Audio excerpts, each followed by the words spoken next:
Before the gods ruled the sky, and before thunder had a voice, a child was hidden from time. What was born was not a god, but a threat. And the sky was never silent again.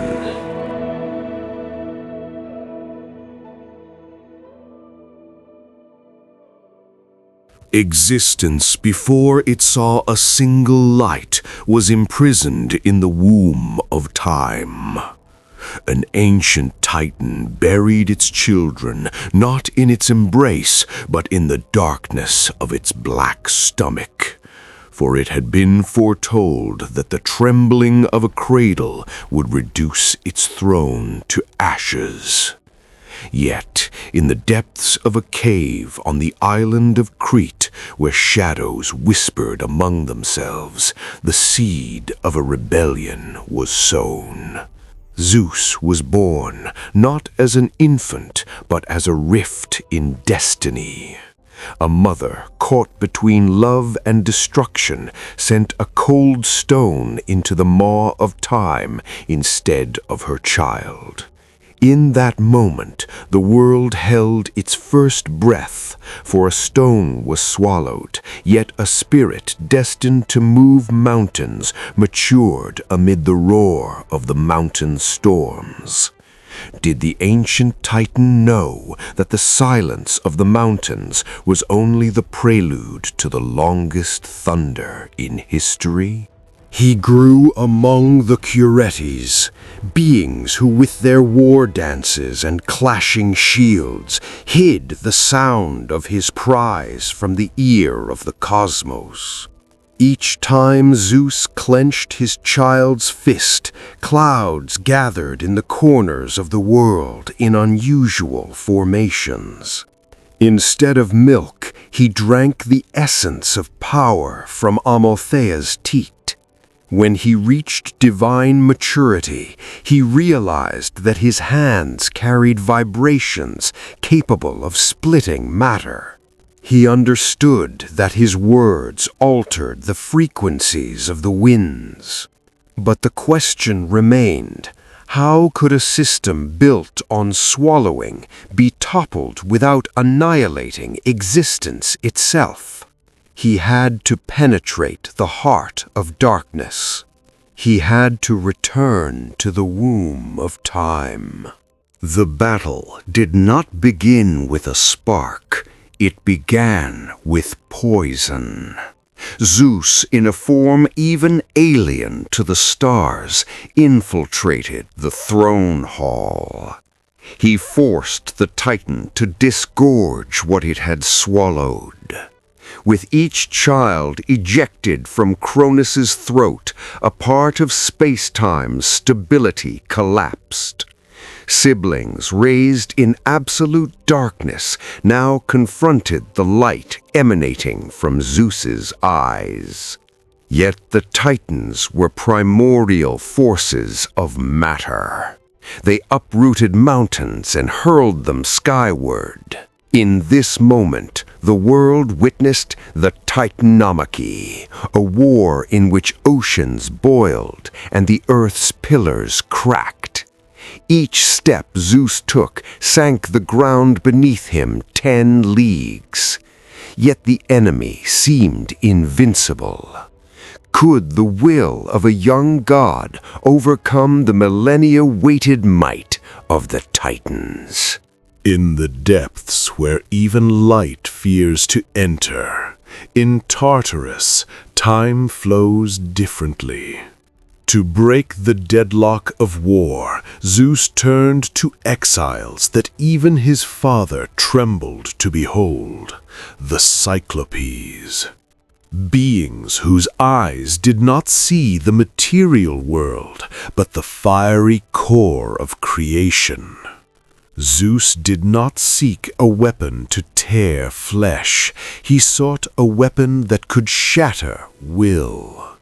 The Cyclopes, amidst forges fed by the molten cores of dead stars, began their work.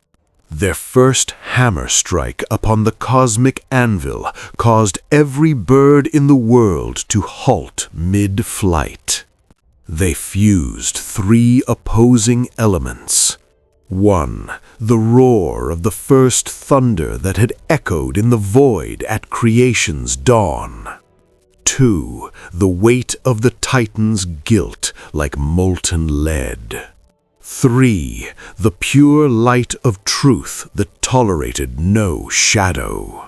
At the exact moment these three elements merged, an explosion of white energy illuminated the walls of Tartarus for a fleeting instant. Zeus plunged his hand into that fiery mass. He felt no pain, only a vibration directly connected to the spine of the world. The name of this weapon was Astrope. It was not merely a gleaming spear, it was a punctuation in the text of reality. When Zeus grasped it, the lightning became one with his veins.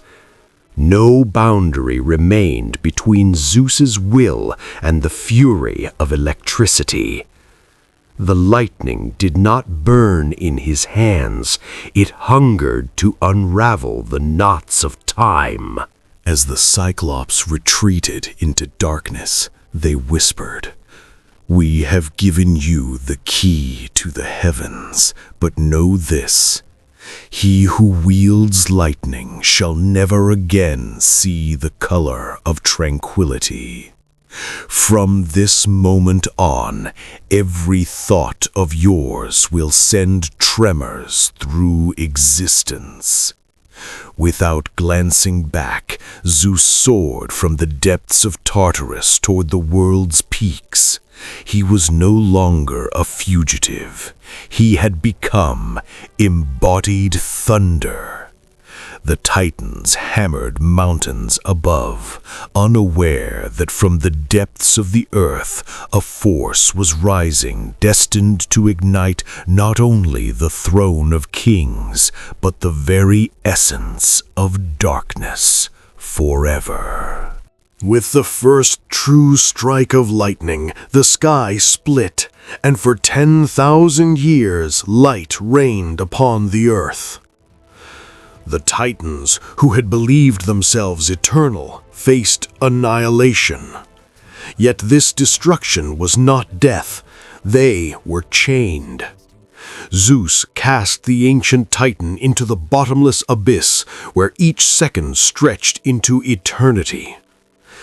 Yet with their fall, a void formed in the cosmos. The old order was gone, but the new order had not yet been born.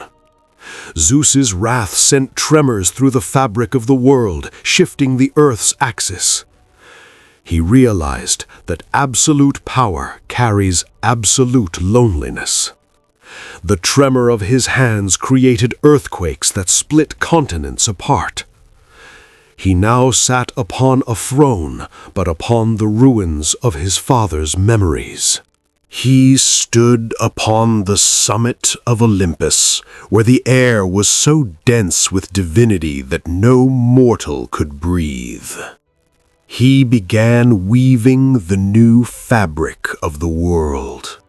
He granted each god a domain, yet kept the lightning for himself, to remind that justice without power is only a dream.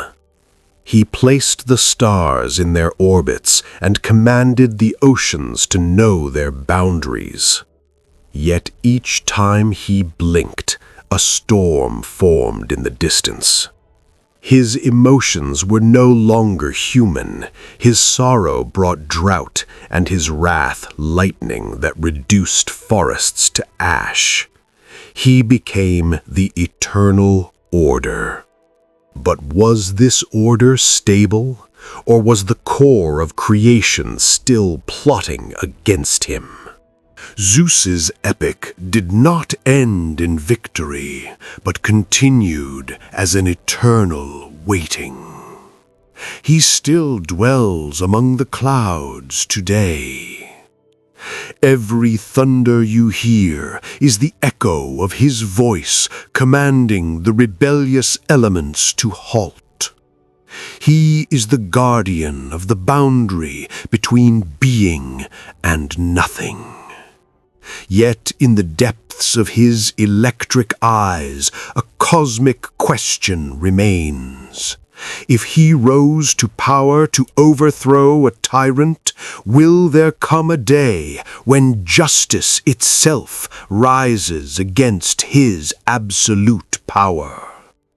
The world lives in the silence between two thunders, awaiting a tremor that may perhaps turn the throne of Olympus into legend, just as it did the throne of the Titans.